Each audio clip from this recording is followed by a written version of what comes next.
السلام علیکم. آج کی کہانی ادھورا خط کا راز. نور آباد ہمیشہ محبت سے پہچانا جاتا. ہر گلی اپنائیت کا احساس دیتی. لوگ خوشی غم برابر بانٹتے رہتے تھے. بزرگ احترام کا مرکز سمجھے جاتے تھے. ہر گھر اخلاص سے خوشبو بکھرتا جاتا تھا. اس بستی میں سلیم رہتا تھا. وہ نرم مزاج نوجوان سمجھا جاتا تھا. دیانت کی پہچان بنی. مشکل حالات میں ڈٹا رہتا تھا. تنگ دستی برداشت کرتا رہتا تھا. کبھی شکوہ زبان پر نہ لایا.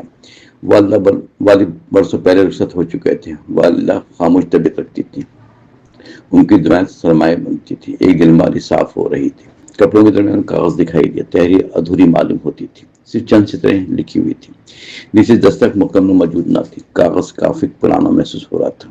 سلیم نے غور سے پڑھا. تحریر عجیب درد سناتی تھی. اس میں لکھا تھا اگر یہ تحریر ملے سچ ضرور تلاش کرنا. جس پہ اعتماد کیا اس نے دھوکہ دیا. اس کے بعد الفاظ غائب. کاغذ اچانک ختم ہو گیا تھا. سلیم حیران رہ گیا. یہ تحریر کس کی؟ دھوکہ دینے والا کون؟ بات ادھوری کیوں رہی؟ والدہ سے پوچھنے پر پہنچا. انہوں نے کاغذ دیکھا. چہرہ یکدم بدل گیا. نگاہیں جھک گئی فوراً. وہ کچھ بول نہ سکی. صرف اتنا کہہ پائی کاغذ دوبارہ رکھ لو. سلیم مطمئن ہرگز نہ تھا.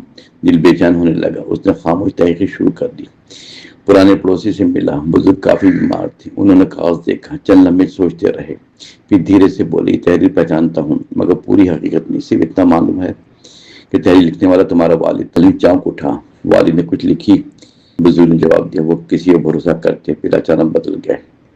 مزید کچھ معلوم نہ تھا. یہ سن کر سلیم مزید پریشان ہو گیا. اس نے والد کے پرانے دوست ڈھونڈے.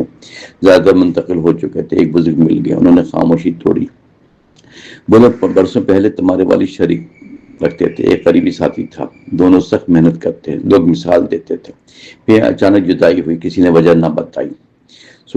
سلیم سوچنے لگا کیا دھوکہ کاروباری تھا یا کوئی اور راز.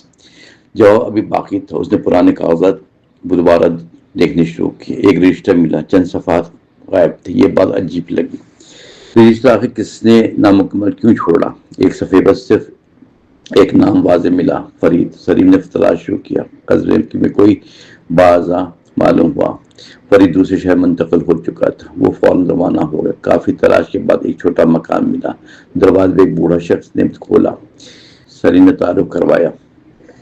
بوڑھا خاموش ہو گیا. چہرے پر ندامت چھائی ہوئی تھی.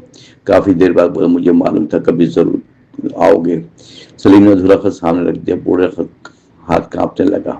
اس نے کاغذ دے کر نگاہیں نم ہو گئی. وہ کرسی پہ بیٹھا سر جھکا لیا. پھر دھیرے سے بولا یہ تحریر میرے لیے تمہارے والد نے لکھی تھی. سلیم حیرت زدہ ہو گیا.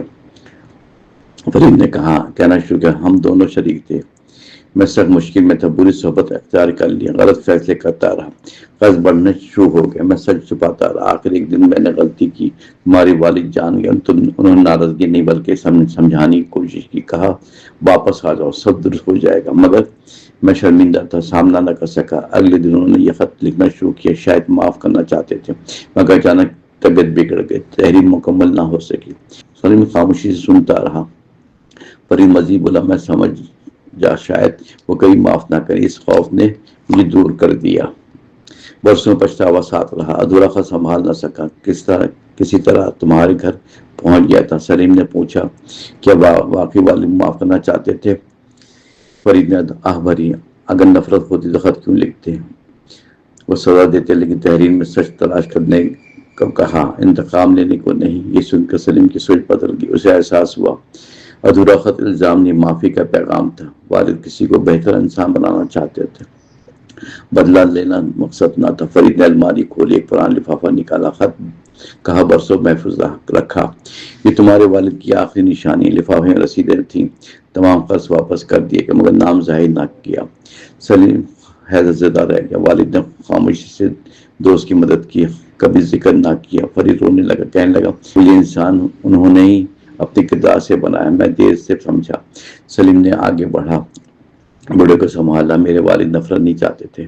میں بھی وہی راستہ اختیار کروں گا. دونوں خاموش بیٹھے رہے. دلوں کا بوجھ ہلکا ہوتا گیا. برسوں کی دوری چند لمحوں میں مٹ گئی. سلیم واپس لوٹا. والدہ منتظر تھی. انہوں نے ساری حقیقت بیان کر دی. والدہ نے سکون محسوس کیا. تمہارے والد ایسے ہی انسان تھے. بھلائی کر کے خاموش رہتے. کسی کو شرمندہ نہ کرتے. سلیم نے ادھورا خط خوبصورت فریم کرایا. گھر کی دیواروں میں محفوظ رکھا. آنے والے مہمان سے غور سے پڑھتے. پھر پوری داستان سنتے. یہ ایک سبق لیتے. معافی نفرت سے بہتر ہے، سچ دیر سے مگر سامنے آتا ہے، اعتماد قیمتی سرمایہ ہوتا ہے، دھوکہ وقتی کامیابی دیتا ہے، پچھتاوا ہمیشہ ساتھ رہتا ہے، اچھے کردار امر رہتے ہیں، انسان دولت سے نہیں اخلاق سے پہچانا جاتا، ادھورا خط مکمل نہ ہوا مگر اس کا پیغام ہر دل کو مکمل کر گیا۔ وہ چند ادھورے الفاظ کتابوں سے پڑھ کے تھے، انسان کے 10 بنے۔ اس سبق نے پورے قصبے کو ایک نئی سوچ دی، لوگ اختلافات بھلا گئے، رشتے دوبارہ جڑنے لگے، دل میں نرمی آئی، بزرگ خوش ہوئے، نوجوان سبق لیتے رہے۔ ہر شخص یہی کہتا ہے، اصل ورثہ دولت نہیں بلکہ کردار ہوتا ہے، اور یہ میراث ہمیشہ باقی رہتی ہے۔